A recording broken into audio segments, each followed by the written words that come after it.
enjoying the festive season as it comes to a close. My name is Edmond Safari and welcome to 30 Minutes with Edmond Safari. Now, we are lucky that I'm enjoying this festive season with some people who are coming from the diaspora. And today I'm speaking to the president of Uganda North American Association, Mr. Monday Atigo. Welcome to the show. Thank you, Edmond. Now, let us walk me through what UNA is. UNA is, normally you hear the acronym UNA. It's Uganda North American Association. And this is the umbrella body for all Ugandans that live in the United States and Canada. So it brings us together under that umbrella. And it's a membership-based organization as well, and it's a non-for-profit. Okay. So in a nutshell, that is UNA. We've been around for 28 years. Next year will be 29 years that we'll be celebrating in Miami. Miami. Yes. Now, this UNA, yes. I want to understand its journey, who the founders were, the initiatives, why of all reasons they came up with that belief to come up with UNA to set up this organization. UNA started off with two sisters back in 1988. These two sisters decided that during a festive season, which was Thanksgiving, and in the US, Thanksgiving, it's always on a Thursday.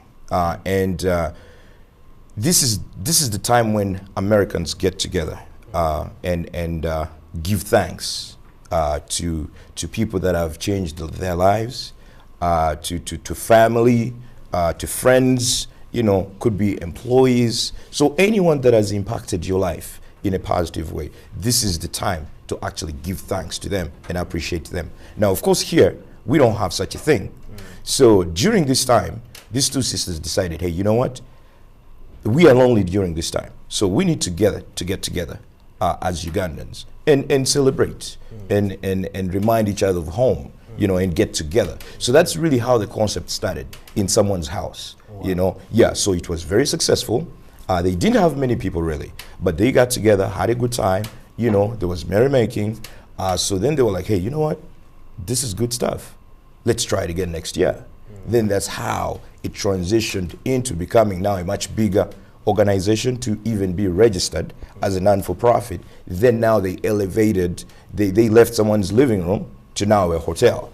So that's where we've been over the years. So it transitioned from someone's house, an idea by two sisters, bring Ugandans together. Then it grew from there, turned into UNA. I'm interested in knowing the names of those sisters. One of them is Dr. Saramatov out of Atlanta. Now, the other one, I don't think I have the exact name, but Dr. Saramatov was one of the ladies. One of the ladies. Yes, that actually initiated this whole thing. And she's still part of this whole UNA project? Yes. Actually, she's a former board of trustees, because UNA has a board of trustees. So she's a former board of trustees. She's still, you know, a follower of UNA activities, and UNA is at her heart. So she's still with us. I now want to ask you a very personal question. Sure, go ahead. Do you think it has been a success? Yeah, overall UNA has been a success because the numbers have grown. And each year an organization is actually around. That is a success in itself. Now, don't get me wrong. We've had our challenges too. You've had breakaway groups, you know, disagreements over the years. You've had some really bad management, you know, over the years that has really cost us a lot of finances, you know. So there have been some challenges, definitely. But overall, UNA has managed to withstand, you know, the test of time. So, I mean, we're talking 28 years. Of course, we would have loved to see more done over the years. And actually, we have a roadmap to actually get some of these things done. And it's through UNA that you hear about the dual citizenship law that, you know, many people are benefiting from. There is a company here, actually, in Natete called Sesako. That company has, you know, saw itself come to life through UNA because the proprietor came to UNA, made a presentation, made connections with some farmers in Illinois, farming soy. So he went up there. Next thing you know, he's Sesako today. Wow. So those are some of the success stories that we do have. And don't get me wrong, we've seen people that have met at UNA, yes, and families have been created. People are happily married. Kids are there. So that's a good thing, you know. So, and also there's some other business ventures that have come out of it. Some of them we know, some we don't, but at least people have met there, networked, and before you know it, they're starting up a business, you know. And people like, there are some people that have been in the diaspora, people like Mr. Jakana, all of them have been there, and I'm sure most of them have been part of UNA at some point. Now, we're not crediting UNA to what he has done today, but we're just talking of diasporans that have come back and done some things but that were part of UNA at some point. And also, I know some companies have come and actually recruited from UNA. Wow. And some of our sponsors have also come to UNA and actually benefited from UNA actually signing up for their services. You have real estate owners, you have financial institutions that have come to UNA, and all this, if it's not for UNA to provide that platform, then I don't think, you know, so some of these business undertakings would have taken place. Now, we were able to successfully, you know, give out some scholarships to our students. We have the emerging scholarships that we now give out. We're trying to bring different organizations under one umbrella to where you can have the Banyachigezi, the Twigaite, you know, the Langwa Association, to where all of them, instead of having individual conventions, they come under one roof. And we're speaking with one voice, and each individual organization can take care of its business. Yeah, you talk about these huge successes, but you also talk about the challenges. Yes. Now, I want to know, how has UNA been that organization that has been sustained for over 28 years? UNA has had challenges, don't get me wrong. And today, we hear of there is a breakaway group, right? Putting together rival conventions and whatnot. It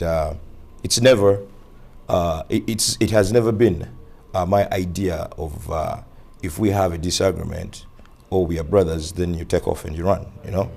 We can have wolves sitting down and actually working these things out.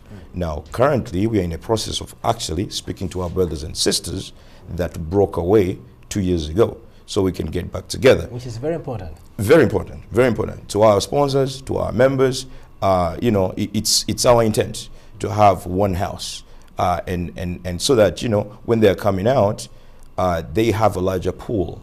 We have more numbers, because it's a numbers game at the end of the day. Yeah. And if important information has to be passed on, then at least you have a lot of them in one place to where we can pass on that information. Because sometimes it's hard to travel from community to community. But if you have them under one roof, one weekend, in one city, it's much easier to pass on that information. Now, there is a general perception, yeah, and don't get me wrong, sure, about Uganda North American Association. Yes. There is a huge group of people who believe it's all about fun. It's about show off. Actually, some people even go to say it's about engaging with beautiful women. What do you have to say about that? That is the wrong perception, but hey, sometimes perception is reality. But the truth of the matter is, UNA is more than what that perception is. Because, for example, the Uganda Sickle Cell Rescue Fund that has been running for almost 6 years in a row, supported by BMK Group, and the major right now, Captain Mulumba, who is based in the US. This was as a result of UNA. So now, much as people are going to come and catch up and have fun, don't get me wrong, some people just save up just for that one weekend to just get out on vacation, and they use it as their vacation to come and, you know, catch up with old friends. A network, which is okay. There's nothing wrong with having fun and taking care of business. And we have, like recently, we had a trade and investment forum, which is by far the most successful, by the way. So we are having situations such as creating a communication portal, you know, a web portal, where the diasporans, entrepreneurs, and government can engage on that platform. That way the diaspora is seeing opportunities that are back here that they can invest in, okay? And opportunities that are there, and government can also see what's going on.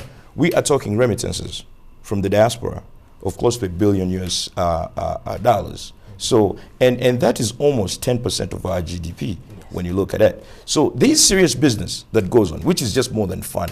Unfortunately, people just focus on that fun, but there is actually serious business taking place. Wow. Yeah. And I hope I be part of that fun. Hey, you know what? And by the way, we'll be in Miami yes, next year. So, hey, way to go. have some fun, network, take care of business. Wow. Now, how can a fellow Ugandan benefit from you? From UNA, you mean? Yes. Now, a fellow Ugandan will benefit in this way. UNA will bring affluent diasporans, our conventions. They'll bring affluent. And these are professionals, by the way. You know, there's this perception, Kubacheyo and all that, thinking literally someone is sweeping the streets. No, you have doctors, you have engineers, and these guys are exposed, you know, to some of the best technology, the smartest guys in the world, okay? Now, your fellow Ugandan or our colleagues from here can actually network with some of these people. And some of these people are looking for things to do back home here. Sometimes people might talk about multi-million dollar projects. Now, UNA is where you can find a guy that has saved his 5,000, 10,000 that can actually be invested here, and it can yield.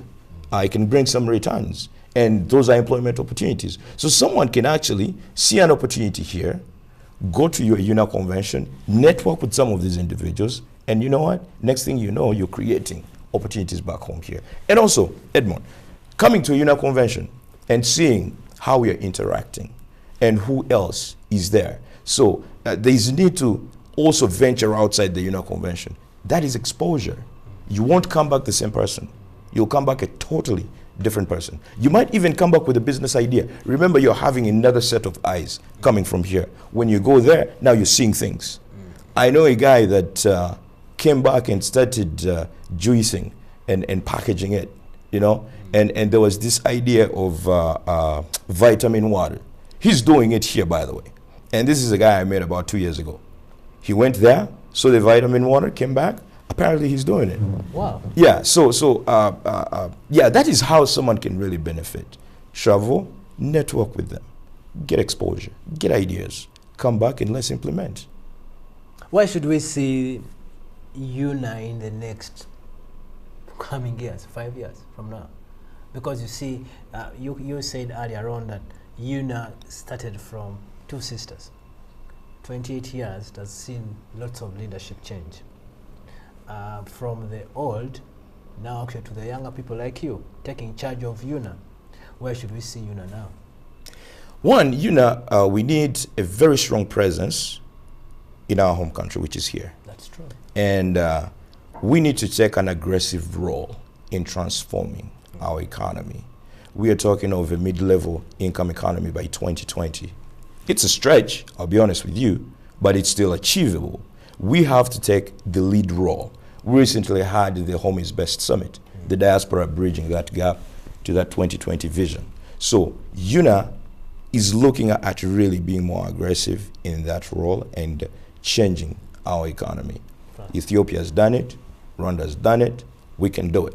So you are interested in transforming our communities? Absolutely. If there is anyone to spearhead or to fuel our development as a country, it has to be the diaspora. Yeah. And we are strongly engaging government, by the way, and we are working with the government to try and, you know, take that lead role.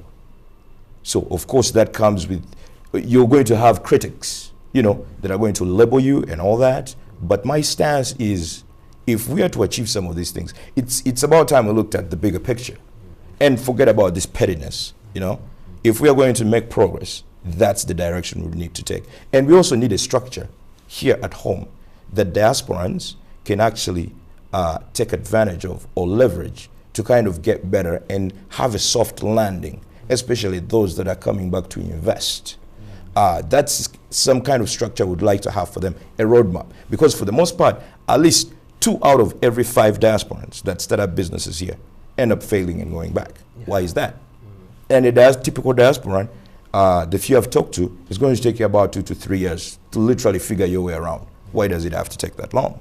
Why can't a diasporan come in and within 3 to 6 months they're already grounded? That's an important message. Exactly. So those are some of the things we want to see happening. That kind of presence, and also some services for the diasporans who would like to be able to vote while we are out there. Why not participate in the governance of our country, representation of the diaspora in our parliament, you know, bridging the educational gap. There's a technical school in Texas willingly ready to actually train some of our workforce. Train the trainer is what they're calling it, retooling the Ugandan workforce. There's a group of professors that is actually doing that. Now, there is also a directorate of the diasporans in Ethiopia, created in 2002. We've seen the benefits of that. They've developed structures like diaspora bonds, and that's where most of the funding for the Renaissance Dam came from, instead of foreign aid. Can we replicate that? Can we do something similar? Can we put something together? Now, it's the bigger picture again, forgetting the pettiness. The small politics. Yes. As we close this, yes, in just 1 second. Sure. How far are we with the unification process? Right now, before I traveled last year, I set up a harmonization committee. And this harmonization committee is supposed to engage our brothers and sisters from UNA causes. We have extended that olive branch. We are willing to listen, come up with ways of how we can work together. There are certain hardliners on that side as well, but the approach is an open mind, listening, coming up together with ways of being under one roof and being one UNA. And I hope by the time that convention happens, you will be united. Thank you. Thank you. Much. My pleasure. Thank you for your time. Now, you have listened to Monday Atigo express what UNA is all about, what they're trying to do to achieve, to make things happen. These guys are living in America, but are thinking about how to transform communities in Uganda. The $1 million question is, what are you doing about it? Of course, Happy New Year from the team, and we see you next week. God bless you.